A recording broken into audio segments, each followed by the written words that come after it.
جو ہے وہ اپنے گرد کبھی چین نہیں بننے دیتا. جو گناہ اس سے ہوتا ہے وہ رات کو جھکتا ہے, خداوند آج مجھ سے یہ غلطی ہوئی, آج مجھ سے یہ کوتاہی ہوئی, آج مجھ سے یہ گناہ ہوا, میں اس کے لیے تجھ سے معافی چاہتا ہوں. اور وہ اس کی جو چین ہے وہ کبھی بن نہیں پاتی, وہ ٹوٹ جاتی. وہ چین کبھی بنتی نہیں. اور جو کبھی اپنے ایمان کا گناہ کا اقرار نہیں کرتا, جو کبھی اپنی خامیوں کو مانتا نہیں ہے, اس کے گرد گناہ کی چین بنتی جاتی ہے اور بالآخر وہ اس چین میں گر جاتا. ایماندار کبھی اپنے گرد ایسے نہیں ہونے دیتا.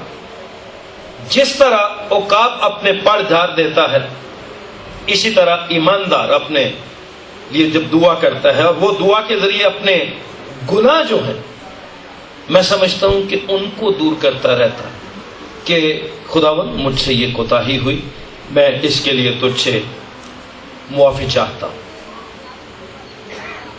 اور کلام مقدس اس بات کو بڑے واضح انداز میں کہتا ہے کہ پرانی انسانیت کو کیا کرو, اتار پھینکو.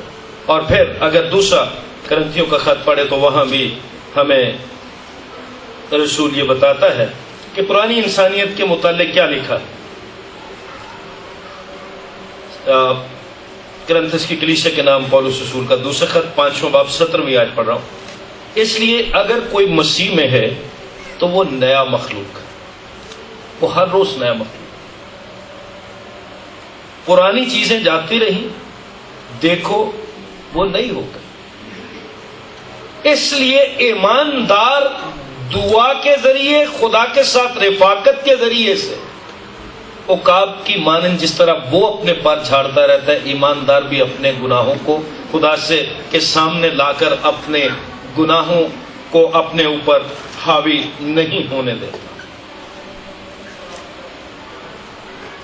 اگر کسی کو عقاب کے بارے علم ہے تو وہ یہ بھی جانتا ہوگا کہ اس کی ایک صفت یہ ہے کہ وہ بلندی پر گھونسلہ بناتا ہے. وہ کبھی نچلی سطح پہ گھونسلہ نہیں بناتا. اور یہ ایوب کی کتاب اس بات کو بیان کرتی ہے. ایوب کی کتاب اس کا 39واں باب اگر آپ دیکھیں تو اس میں 27ویں اور 28ویں آیت میں یہ صفت اس کی عقاب کی بتائی گئی ہے. ایوب کی کتاب اس کا 39واں باب اور 27ویں اور 28ویں آیت پڑھ رہا ہوں. کیا عقاب تیرے حکم سے اوپر چڑھتا ہے اور بلندی پر اپنا گھونسلہ بناتا ہے؟ وہ چٹان پر رہتا اور وہیں بسیرا کرتا ہے, یعنی چٹان کی چوٹی پر اور پناہ کی جگہ. اب آپ کے سامنے یہ مثال ہے. عقاب کے لیے کیا کہا گیا کہ وہ چٹان پر رہتا ہے اور وہیں بسیرا کرتا ہے. اس کے علاوہ وہ اپنا بسیرا کہیں کر نہیں سکتا. ایماندار کو جب عقاب سے تشبیہ دی گئی اور جس طرح عقاب چٹان کی چوٹی پر اپنی پناہ کی جگہ میں رہتا ہے, اور جیسا لکھا ہے کہ وہ چٹان پر رہتا ہے یعنی بلندی پر رہتا ہے اور اسی جگہ بسیرا کرتا ہے.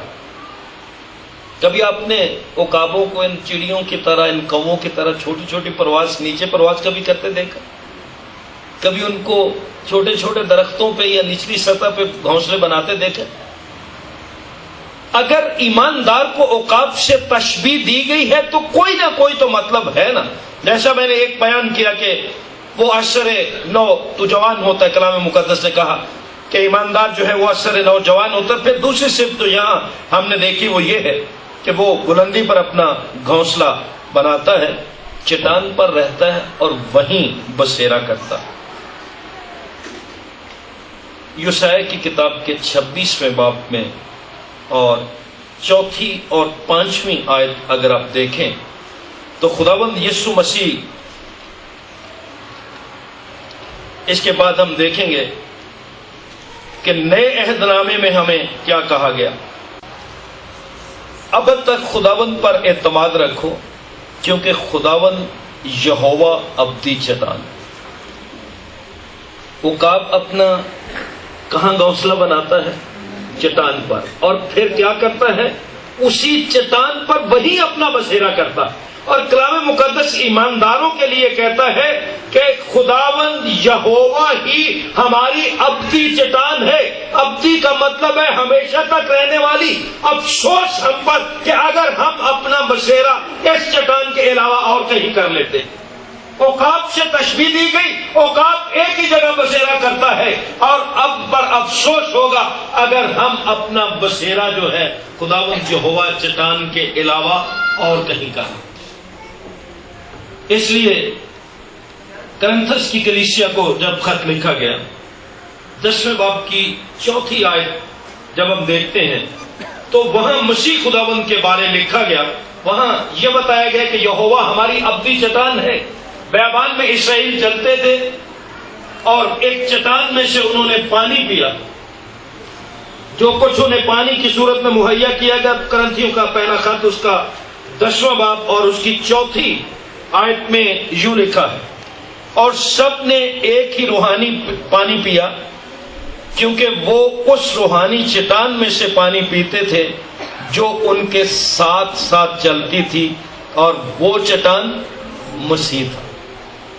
اس کا مطلب یہ ہے کہ ایماندار کے لیے اگر کوئی بسیرے کی چٹان ہے تو وہ مسیح خداوند. ایماندار کو اس چٹان پر اپنا بسیرا کرنا چاہیے. ایماندار کو مسیح خداوند میں اپنا بسیرا کرنا چاہیے. جس طرح وہ اپنا بسیرا ایک ہی جگہ رکھتا ہے اسی طرح ایماندار کا بھی کام ہے, ہمارا بھی کام ہے کہ ہم بسیرا اپنا ایک ہی جگہ پہ بنا. اور متی رسول کی انجیل کے 7ویں باب کی 24ویں آیت میں آپ کو پتہ ہے کہ جس شخص نے چٹان پر گھر بنایا تھا اس کو کیا کہا گیا تھا؟ وہ عقل مند ہے. اگر ہم مسیح خداوند ہماری چٹان ہے اور اگر ہم چٹان کو چھوڑ کر کہیں اور گھر بناتے ہیں تو پھر آپ کو پتہ ہے کہ ریت پر گھر بنانے والے کا کیا حال ہوا تھا. وہ گھر قائم رہا تھا؟ نہیں رہا تھا. یسوع مسیح واحد چٹان ہے, وہی ابدی چٹان ہے. جو اس میں بسیرا کرتا ہے وہ کبھی گر نہیں سکتا, وہ قائم رہتا ہے. اس کے علاوہ اگر کسی کا بھروسہ کسی پر ہے تو وہ ریت پر گھر بنانے والی بات. اس لیے یسوع مسیح کو اپنی چٹان سمجھو اور یہ جان لو کہ خداوند یسوع مسیح کے علاوہ سب ریت کی دیواروں کی طرح گر جاتے ہیں. کیوں؟ وہ ہماری ابدی چٹان ہے نہیں. یسوع مسیح ایماندار کے لیے ابدی چٹان ہے.